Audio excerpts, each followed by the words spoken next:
Open world games. They promise freedom, adventure, and the chance to explore new worlds at your own pace. But what happens when that world is a barren wasteland filled with broken mechanics and a story that makes you wish you could just log off? Today we're counting down the top 10 worst open world games ever made. Games that took our expectations, stomped on them, and then set them on fire. Well, buckle up and get ready for a journey through disappointment and frustration as we explore these disasters one by one.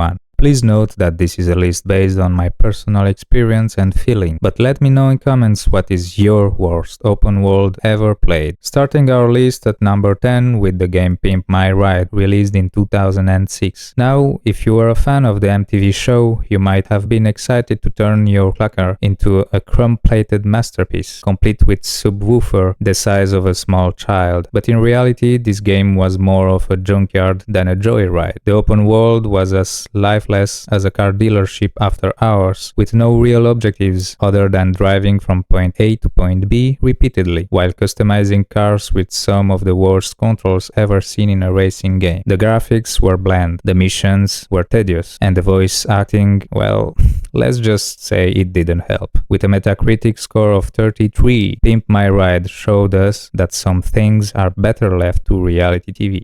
Next up, at number 9, it's Superman Returns, also from 2006. Superman is one of the single superheroes that we always wanted to have in a video game, but all the video games with him were complete garbage. So we were all excited to have a new Superman game in an open world, flying around and being completely free to help the city to combat crime. Well, this game had everything going for it: a beloved superhero, a vast city to protect, and the power of flight. But instead of feeling like the Man of Steel, players found themselves floating through an empty, monotonous metropolis. The city might have been big, but it was painfully devoid of life, making it feel more like a lonely sandbox than the bustling urban jungle we see in the comics and the movies. The missions were uninspired, consisting mostly of putting out fires or stopping the same group of bad guys over and over again. And let's not forget the clunky combat and frustrating controls that made battling villains more of a chore than a thrill. With a Metacritic score of 51, Superman Returns was a game that made players wish Superman had just stayed at home. Sliding in at number 8 is Homefront: The Revolution, released in 2016. Imagine this: a gritty dystopian Philadelphia under occupation by a foreign power, with you leading a resistance movement to reclaim your home. Sounds exciting, right? Well, unfortunately, what players got was a game that felt half-finished and devoid of any real tension. The open world was more of an open invitation to frustration,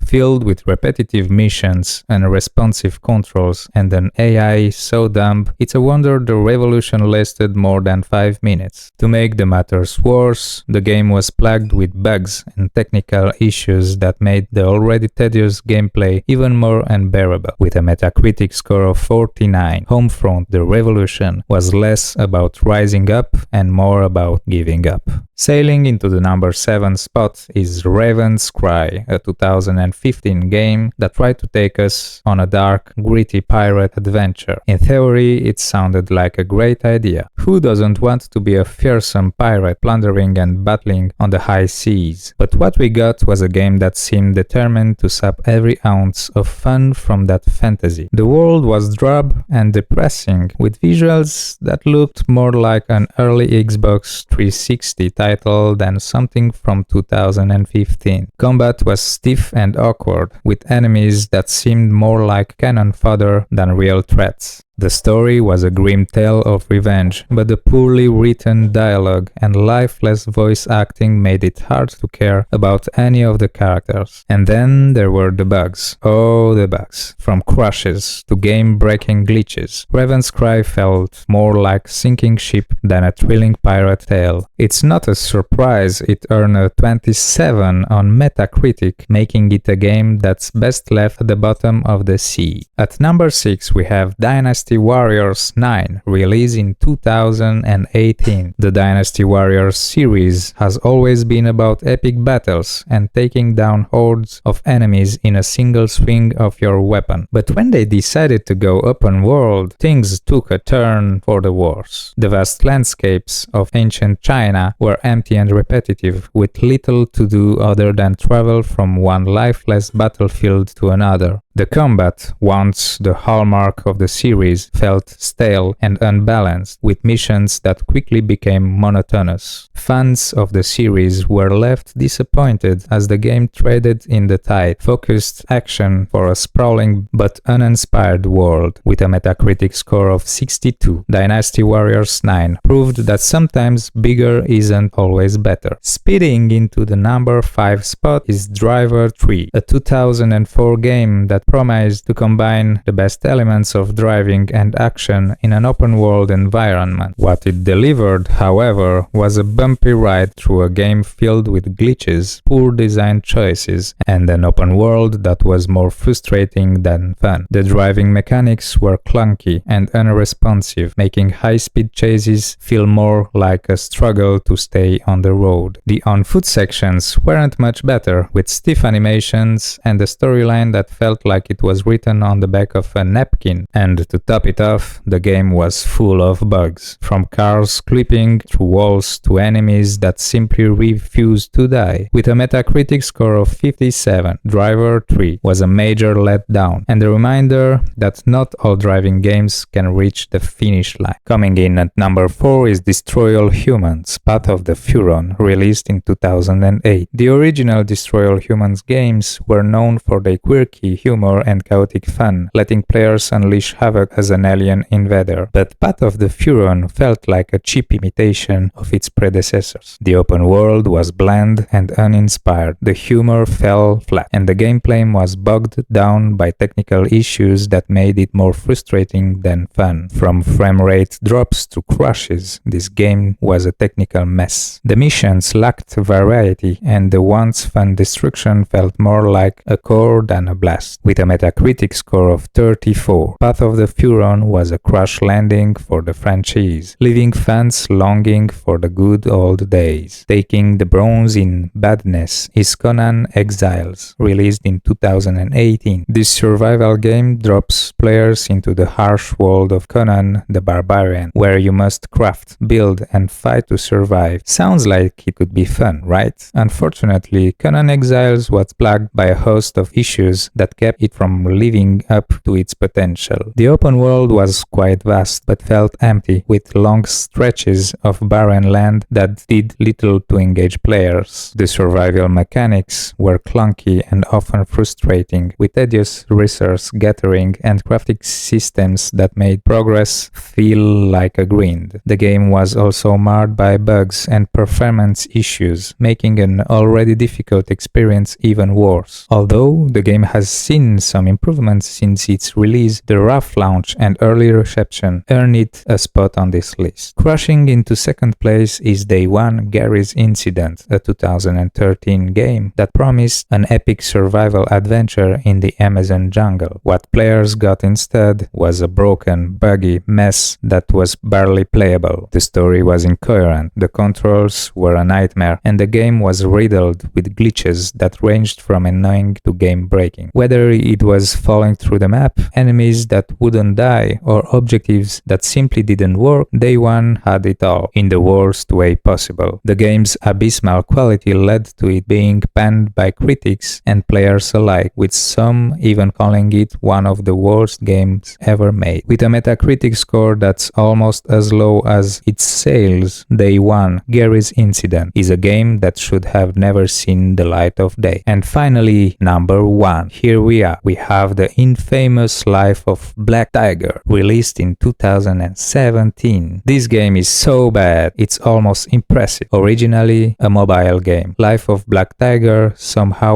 made its way onto the PlayStation Store, where it quickly became a legend for all the wrong reasons. The graphics look like they belong in the early 2000s. The controls are clunky and unresponsive, and the gameplay is a confusing mess of random missions that make little sense. You play as a black tiger, doing things. What things, you ask? Good question. The game never really makes that clear. It's a game that's so bad it's almost become a joke in the gaming community. With a Metacritic score of 35, Life of Black Tiger takes the crown as the worst open world game ever released, ever. Now, if you've survived any of these disasters, congratulations. You're a true gaming warrior. And if you're brave enough to try them, well, don't say I didn't warn you. Thanks for watching, and don't forget to like, comment and subscribe for more gaming lists that won't make you want to throw your controller out the window. See you next time.